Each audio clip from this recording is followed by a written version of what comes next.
if you Google them, they were probably as gutless and cowardless as you could be. They pried on children. They couldn't get grown-ups to fight the war. The only grown-ups they had fighting the war was grown-ups that were kidnapped as a child when they were little, you know. How can I help? How can I be useful in ending needless suffering? Do not be afraid of work that has no end. We have to organize a social movement. We have an opportunity to lead by example versus just talking, hot air. I think the more people in this fight, the more we grow. Eventually it could change. You know, the people are the ones that can make the change.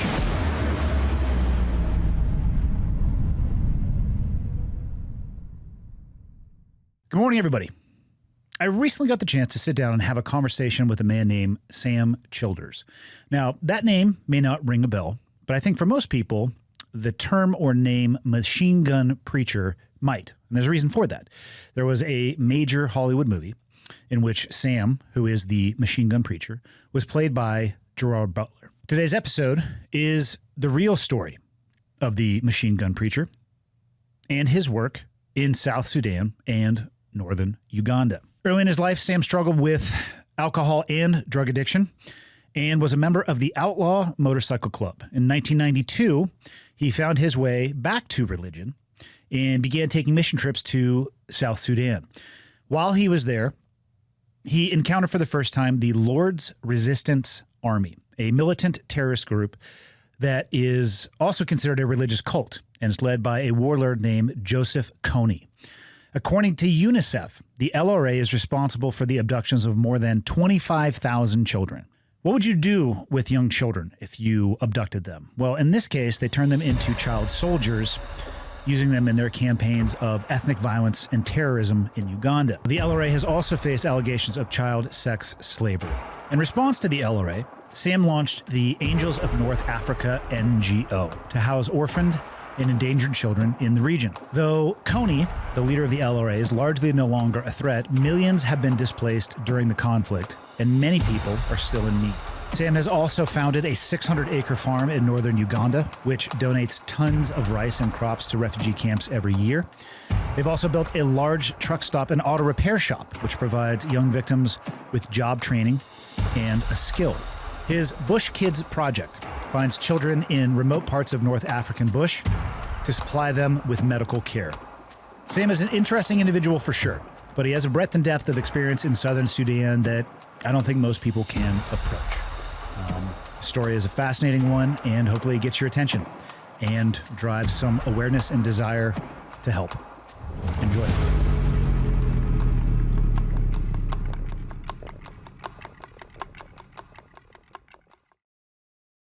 Sounds like you had a really good upbringing as a younger man, running with an older crowd. They introduced you to some things that led your life in a different direction. You started hanging out with the motorcycle gang. What brought you back towards your center? Was there a specific incident, or was it small things over time? No, there was one incident. I was in Orlando, Florida. I got into a really bad bar fight. It was bad. People were shot. People were stabbed. And that night in the bar, I was in the back of the bar, and there was only one way out the front door. And I remember looking at that door, and I said to myself, if I make it to that door, I'm done living this life. Now, a lot of times when I share my testimony, a lot of people say, oh, that's when he gave his life to the Lord. No, that's not when I gave my life to the Lord. That's when I made up my mind, I'm done living this life. I'm done. And it was actually 2 years after that I walked into a church and said, here I am, God. But what'd you do in those 2 years? Well, I went home that night. I told my wife at the time, she was a stripper. I told her, I said, we're moving. And she was wanting a way out also. So I told my wife, I said, we're moving back to my hometown, Pennsylvania. So we moved back to my hometown, and my wife started going to church immediately with my mom. And all of a sudden, my wife and my mom became best friends and she's dedicating all of her time and everything to God, you know.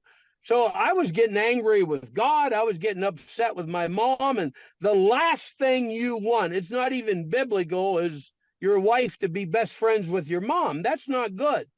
You know, and I know it's not true what I'm saying, but I just like to believe that. It's Because pretty when true. you're I've been there. when your wife becomes best friends with your mom, you'll never be right again. Yeah, you've lost all your allies. Right. So for 2 years, I was just pretty angry that, I mean, I knew God was real. I never doubted God. Even when I was the worst in my life, for 2 years of my life, I'd sit on a toilet every morning and shoot up cocaine every afternoon, every evening. I mean, I was a full-on addict. I knew God was real. I just thought, I don't need him. If you want him, you take him, you know. And but for 2 years, I just stayed away from everybody. I didn't want that life. And I speak in a lot of rehabs, you know, because I speak to a lot of people that are fooled by Christians telling them, look, all you need to do is come down to the church. The Lord can take it from you. He could do that, but Christ don't work that way. Christ is all about freedom. He wants you to make up your mind. You know, Christ is not a genie in a bottle. Every time you run into trouble, you don't rub the bottle, wait for him to pop out and do a magic trick. I believe that if we tell the people in the rehabs, look, it's up to you, but there's one thing God can do for you and will do for you. He'll never leave you. He'll never forsake you. He's always there for you to talk to him. But we got to stop letting on to people with addictions that he's like this genie in a bottle that does magic tricks. Yeah. So what was it at the end of that 2 years that got you over the finish line?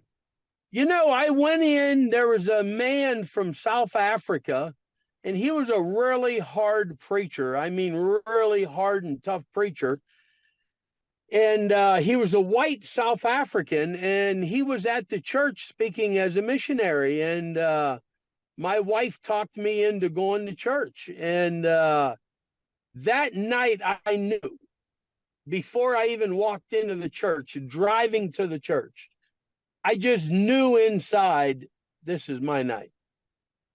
And that night he gave the altar call. I couldn't move. It was like my legs wouldn't move. And he kept looking back at me. And then he said, look, all you got to do is lift your hands. And it was like I had a stroke. So then I couldn't lift my hands. And finally he come walking back to me. And he said, man, what's wrong with you? The power of God is all over you, and you're just sitting here. And I started weeping in my seat. I started crying, and I gave my life to Jesus Christ, sitting in a back pew, sitting down. You know, a lot of times, you know, a lot of church people think you got to do this, you got to do that, you got to go to the altar, you got to spit and gag a few times. And I'm telling you, you don't have to do none of that. You can be driving down the road. You can be on your motorcycle. You can be in your car, anywhere that you can say, Lord, forgive me and allow me to enter into your family. That's all he needs to hear. That's a beginning, but that's only a beginning. How old were you when that happened?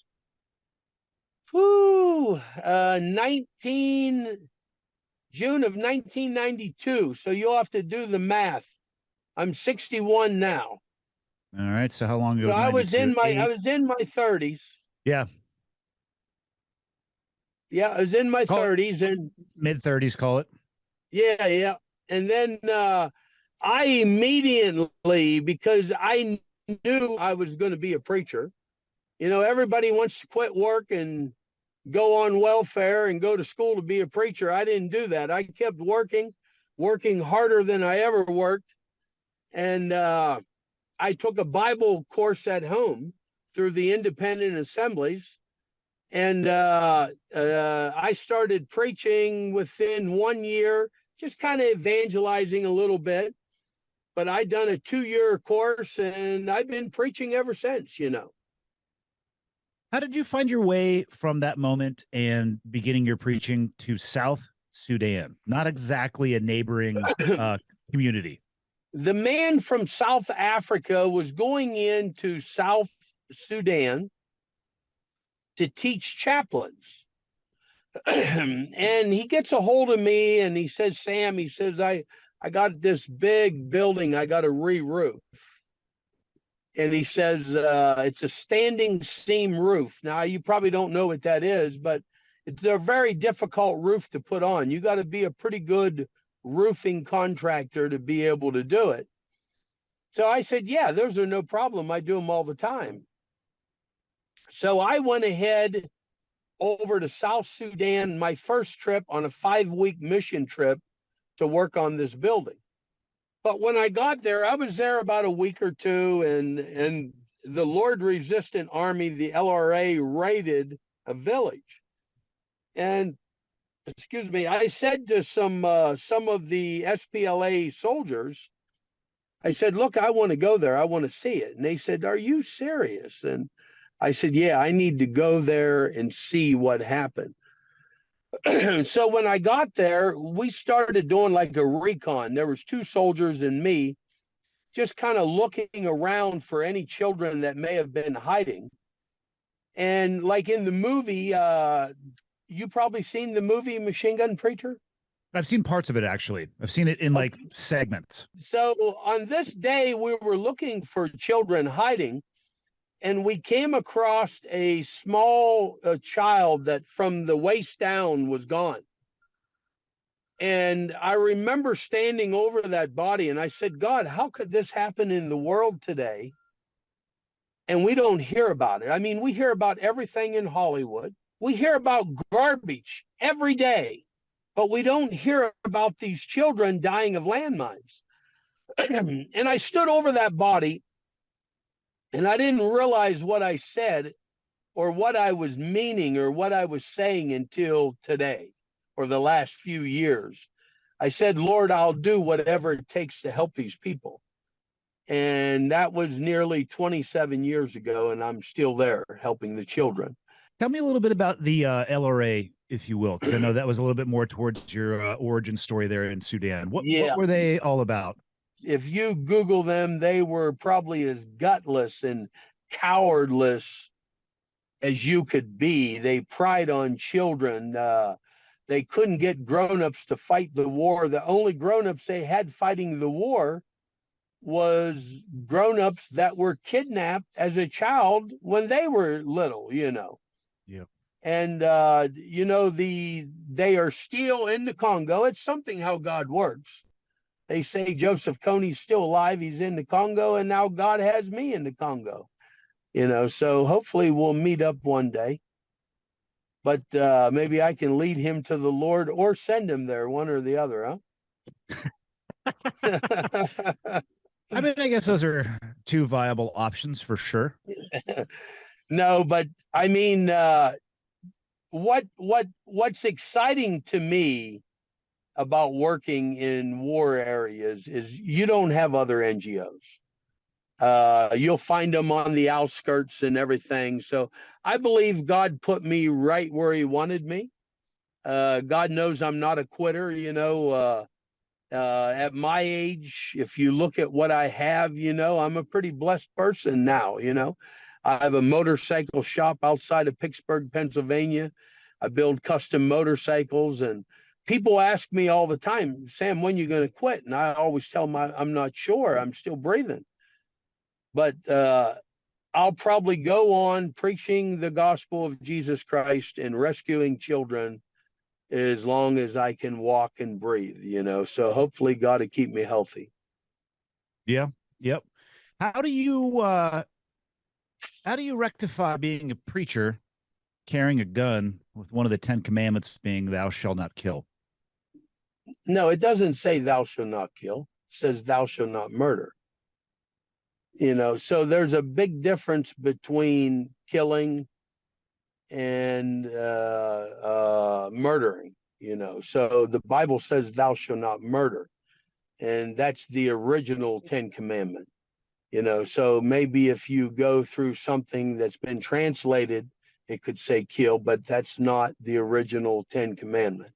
The original Sure. 10 commandment is thou shalt not murder.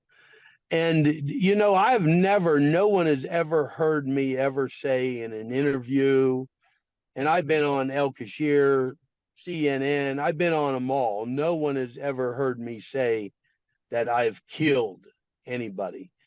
And everyone tries to get me to say those words. But I believe if we're going to boast about anything, we should boast about what Christ is doing. We should not boast about violence. I joke a lot about, little violent things, but you don't hear me boasting about violence, because violence does not glorify Jesus Christ. Ladies and gentlemen, I could not be more fired up to introduce the presenting sponsor for Season 2 of Change Agents, Montana Knife Company. Founded by somebody that I feel very fortunate to call a personal friend, Master Bladesmith Josh Smith. Not only a Master Bladesmith, but the youngest Master Bladesmith and one of the most experienced in the world. Montana Knife Company blades are some of the finest that I've ever been able to get my hands on. They are the sharpest knife out of the box, and they're some of the easiest to resharpen when you dull the blade. I take them everywhere that I go. I have them in every vehicle that I own and every backpack that I ever take into the backcountry. Specifically, my favorite blade of theirs is the Speedgoat. It's lightweight, but so incredibly capable, I never leave home without it. If you're familiar with Montana Knife Company, you know it is often very difficult to get one of their blades because they sell out within minutes of being released. What you should be able to find in stock are the Blackfoot 2.0, Speedgoat, or a Stonewall Skinner. And if you use the code CHANGEAGENTS10, that's going to net you 10% off of your first order. Again, my personal favorite blade is the Speedgoat. If they have them in stock right now, don't mess around. Put it in your cart and complete the checkout. Montana Knife Company, they build working knives for working people. And like I said at the beginning, I could not be more proud to collaborate with them on Change Agents Season 2.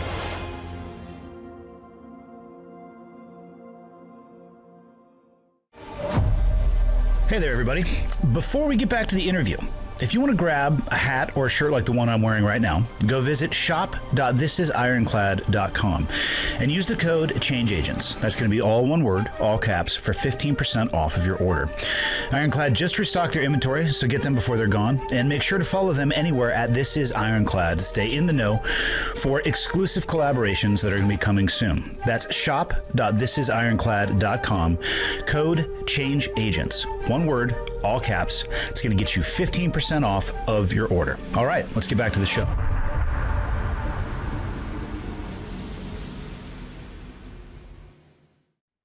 So you mentioned the movie where you were portrayed by Gerard Butler, and it's random, completely unassociated topic. I actually met the guy years ago when he was acting in the movie 300, a little bit before the Machine Gun Preacher days. Interesting character for sure. He was kind and also slightly aloof, which I think is like the normal for a movie star. Question for you about the movie. And doing a little bit of prep about, for the show there. And this is always the case on the internet. There is, I don't even want to say that it would be called criticism, but they say that some of the aspects of the story were a little bit overblown would be the word that they would use, specifically when it came to the role that you played in defending the orphanage. And I just wanted to give you the opportunity to set the record straight about any of that criticism. To start with, there's a lot of criticism. There was even one criticism from SPLA general that said I never worked with the SPLA. I have over 20 gun permits signed by the SPLA. I have a membership card with no exemption date from the SPLA. The movie was definitely not very accurate. The truth is, and SPLA commanders will vouch when I say this, the LRA attacked the orphanage 3 times, and they could never penetrate through a bamboo fence. So if somebody is saying the LRA never burnt the orphanage to the ground, that is absolutely right.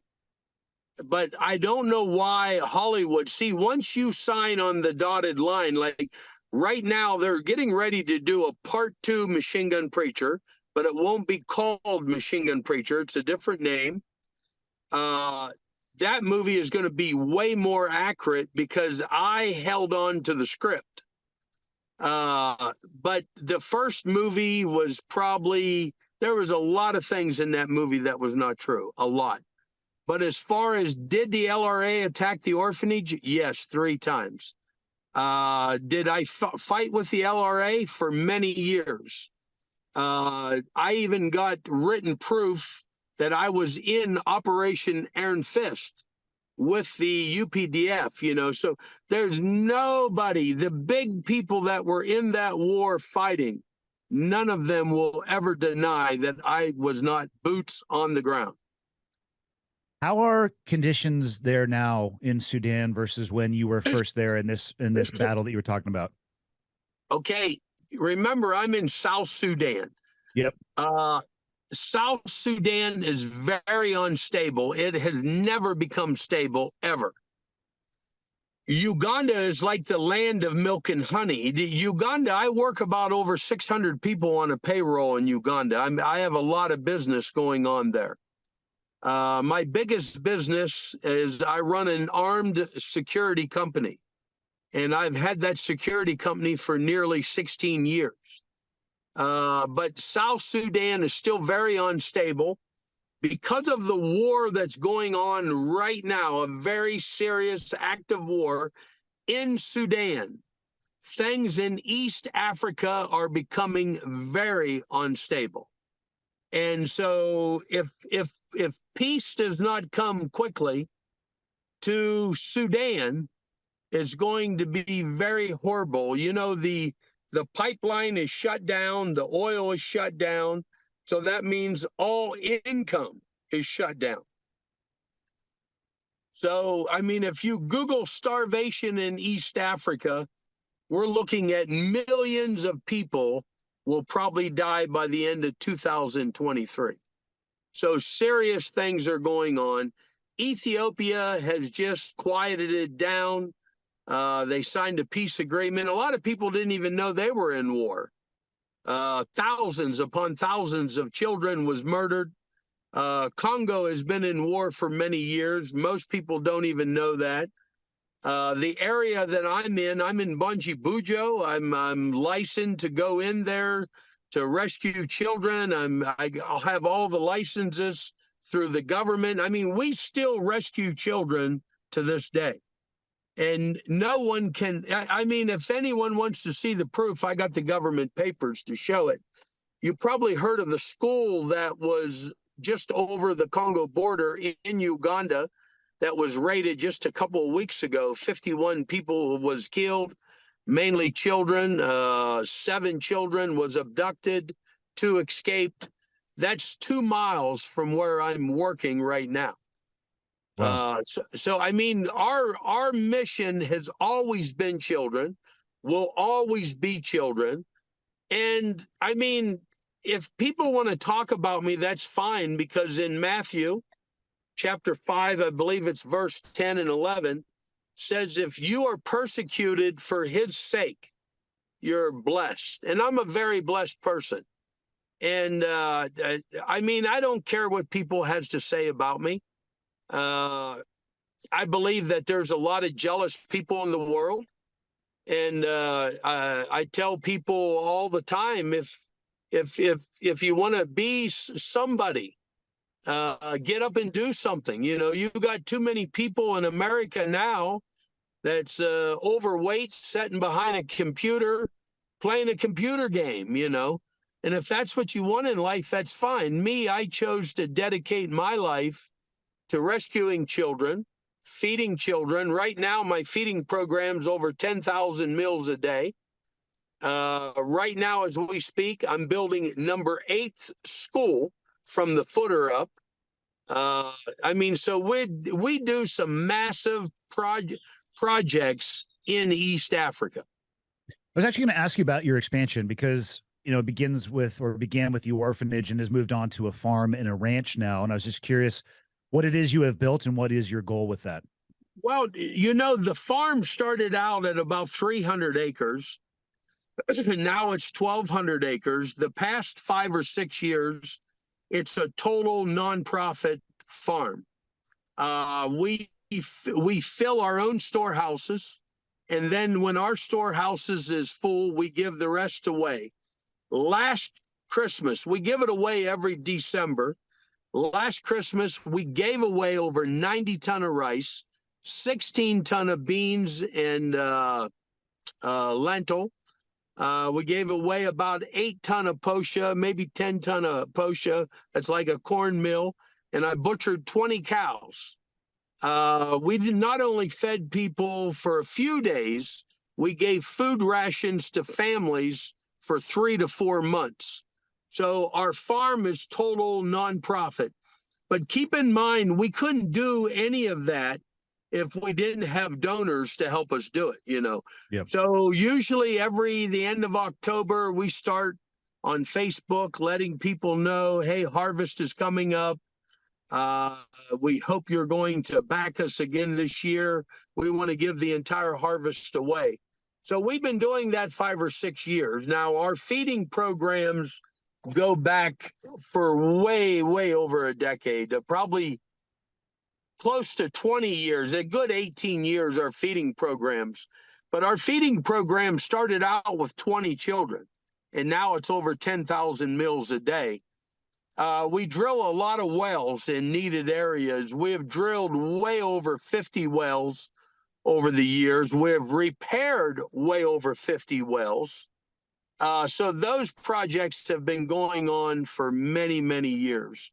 Now, 2 years ago, during COVID, it's been a little over 2 years, we started a project called the Bush Kids Project. And a lot of people, just like the movie showed, a lot of NGOs get very upset with me because they don't understand why the government allows me to do things, but doesn't allow other NGOs to do things. And I tried to tell them that's because I'm good looking and you're ugly. No, I'm just kidding. That's a legit answer. No, but I believe it's called God's favor. God's favor is on our ministry. I have had millions of dollars come into this ministry, and I never quit. I never walked away. And I believe that's why God has favor on us. So right now, we take doctors, we take nurses, we take a security team, we take medicine. For over 2 years, we go deep into the bush. We bring a blood lab. We treat children for malaria, bacteria infections, and other things, deworming the whole villages. Well, about a year ago, the Ugandan Ministry of Health was watching us, and they contacted me, and they said, Sam, we see every month you're going out. And they said, our budget we run out of early every year. They said, would you be willing to take one of our doctors along so he could be doing polio vaccines, measles vaccines? Now they had a little bit of a yellow fever outbreak, so now they're doing yellow fever. And I said, no, absolutely. So, now we have never done before. The Ministry of Health is going out with us supporting them, to take their people all under our expense. So we're not only treating children malaria or bacteria infections or wounds and cuts, we're giving polio vaccines, measles vaccines, yellow fever vaccines, deworming everybody, So God has really given us favor on the Bush Kids Project. So one of the big things that I challenge people is if you look into our work, look into it thoroughly, because, I've been a missionary for 25 plus years. And there's a lot of people out there that we sow millions into, and they're not doing that much. So I challenge people, look into what we're doing. For the older children, we have many businesses. We have a American-style truck stop in northern Uganda, which has now turned out to be the largest truck stop in all of East Africa. It's 60-plus acres. That truck stop is working about 60 young people, young men, young ladies, teaching them a skill and a trade. This is what's so awesome about it. You need no education. We have hotels, we have supermarkets, we have auto mechanics, we have tire shop. There's so many different businesses there. Right now, if you go onto our Facebook, there's 3 Facebook sites: The Real Machine Gun Preacher, Sam Childers site, and Samuel Childers site. You can see I'm building a strip mall. And people say, Sam, what are you all about making money? Heck yes. Number 1, I would love to be self-sufficient one day. Number 2, the more money I make, the more crusades I can do, the more Bibles I can give out. You know, you hardly ever hear of people giving Bibles out anymore in the mission field. We still do. But the big thing to us is teaching a skill and a trade. The strip mall we're building now will put 30 young people to work. And then also the big thing, there's a conference room inside. I dedicated the conference room in northern Uganda to church every Sunday, 7 in the morning till noontime. There'll be church in the conference room. So, I mean, we have that project going on. I'm building the 8th school right now. I bought a town center in the middle of the bush. And people said, a town center, it's where all the village people come together to sell produce and animals. I bought the whole town center. So I'm building a school there. I'm building a church there. I'm building a marketplace. So instead of sitting under a tree, you'll be under a big roof. Every Sunday after church, we're going to feed the people. Whether, you know, it might just be beans and posha, beans and rice. It doesn't matter if there's 100 people or 300 people. Every Sunday, if you come to church, we're going to feed you not only the Word of God, but we're going to feed you food.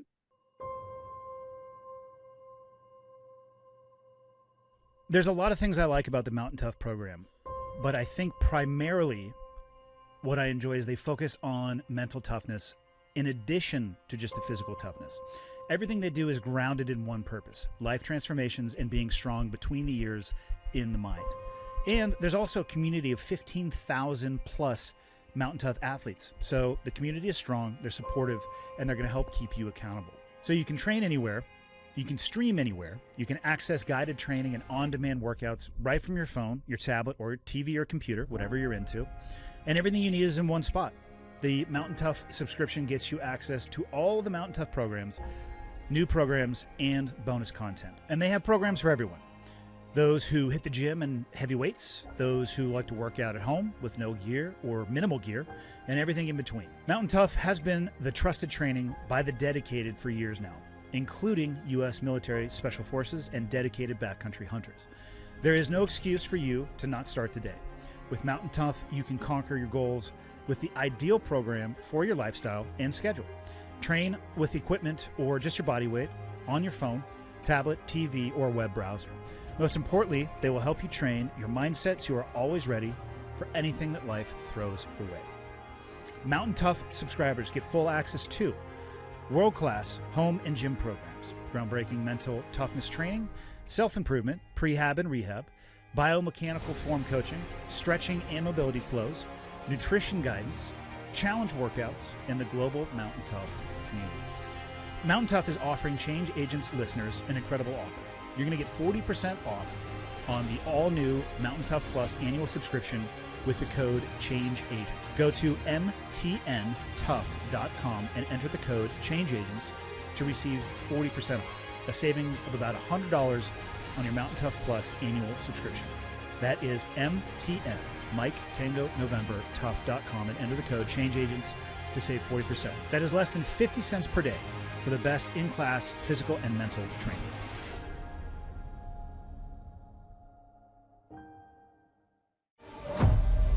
Hey there, everybody.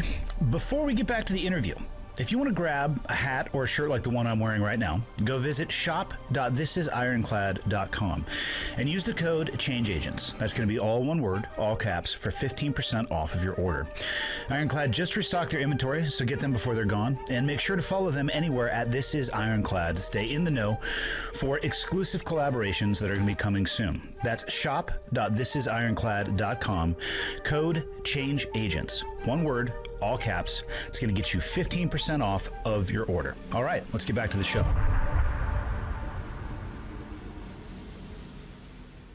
What would you want people to know about modern day Southern Sudan, Uganda, and the Congo? What would you, if you had 60 seconds with them in an elevator, how would you grab their attention to direct that attention towards what you're doing and hopefully support? I would say to them, it's very dangerous. And if I was you, I wouldn't go there unless you heard the voice of God.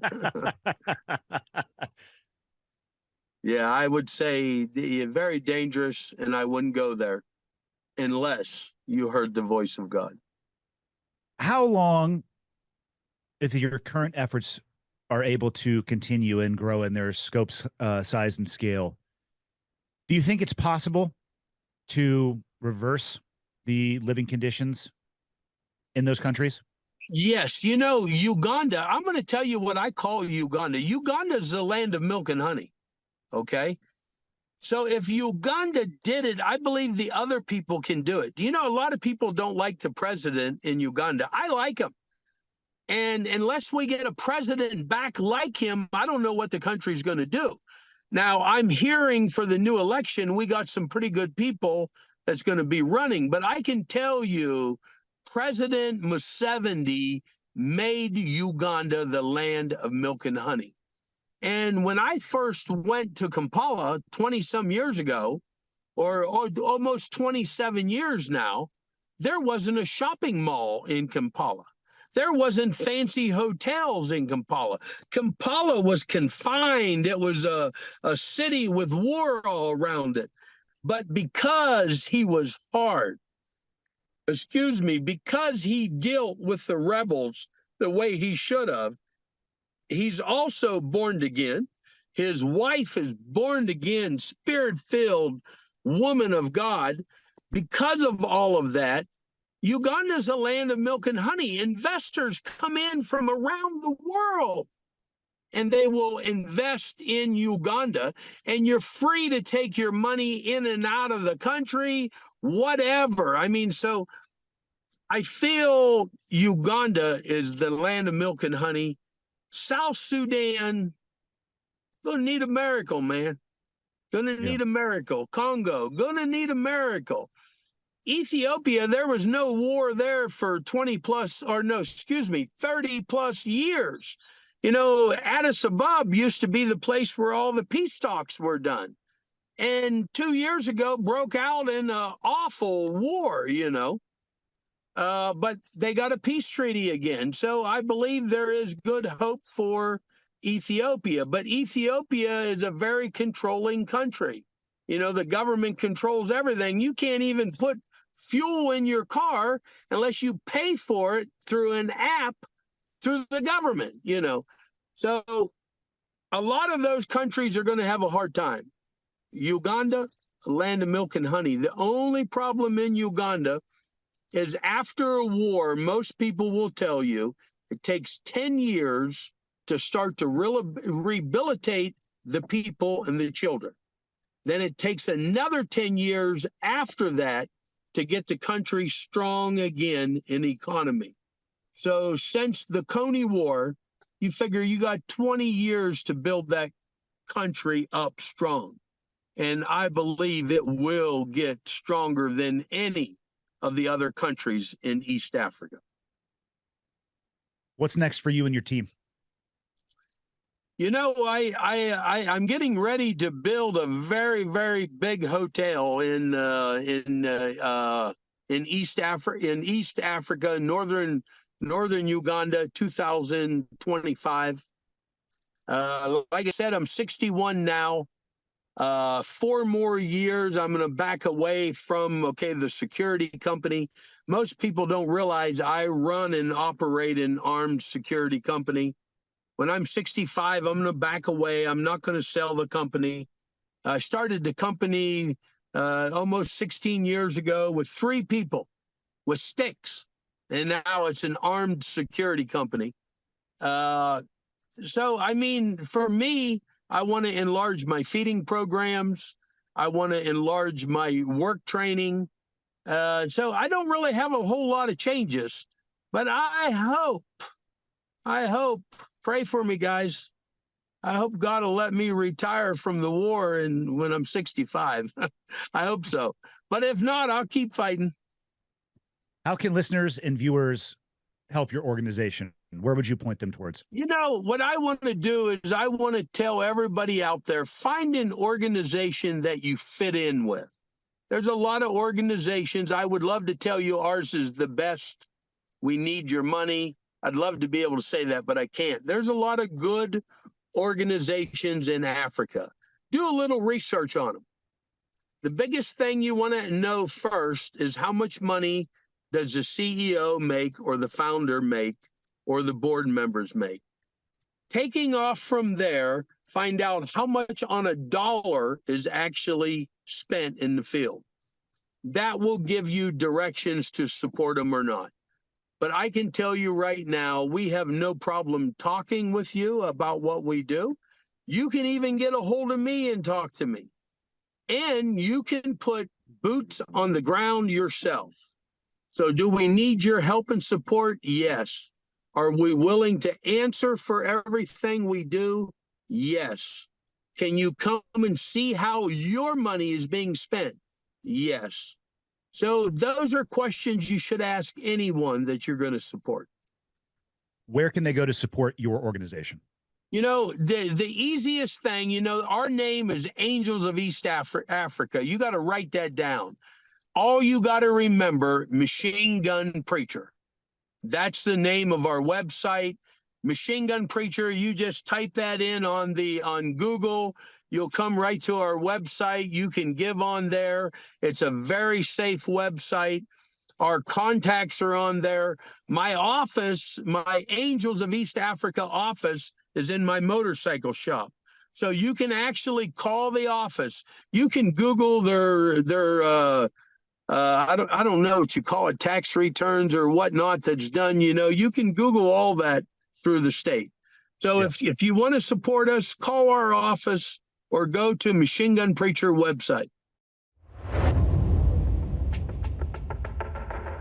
Hope you enjoyed today's episode. If you would like to learn more about Sam and his organization, please check out machinegunpreacher.org. I know that's a mouthful, but it's all normal spelling. Machinegunpreacher.org.